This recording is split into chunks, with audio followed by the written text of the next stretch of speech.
war was natural and peace was something to make. Moreover, we came to realize as history unfolded that maintaining peace is as difficult as that of making peace.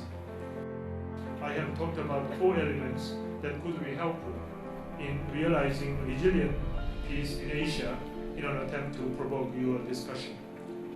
Building sustainable peace on the Korean Peninsula, expanding cooperation in the Asian region, institutionalizing cooperation, and sharing the value of inclusiveness.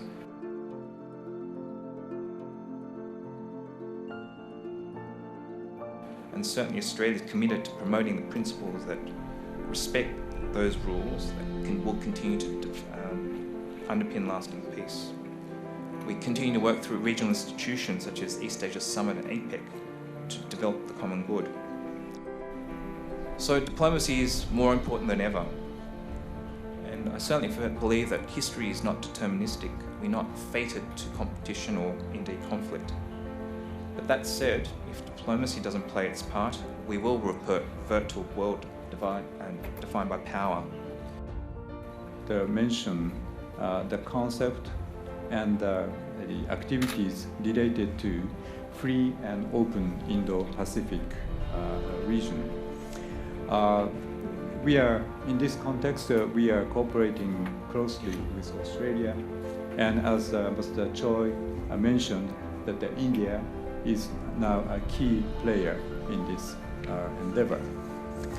And the idea is to combine Asian continent and the African continent to future to have a future, very bright future in prosperity and peace. And also it is a concept of connecting the oceans, Pacific Oceans and Indian Oceans together by the same kind of notion of free and open space.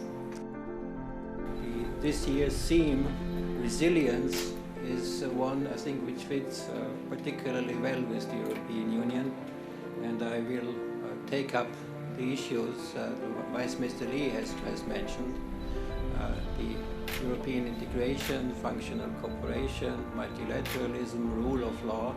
I think these are the important ingredients. I would also like to underline from the very beginning that we see in the European Union the security of Europe and the security of Asia closely intertwined.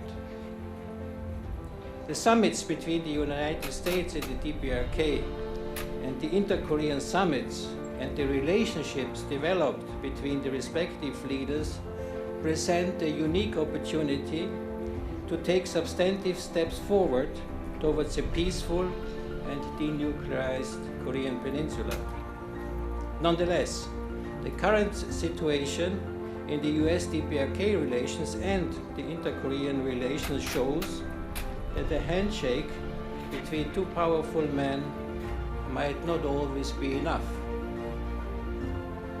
Experience from other conflicts shows that a multilateral dimension adds resilience, and that's what we are talking about, to a negotiating process.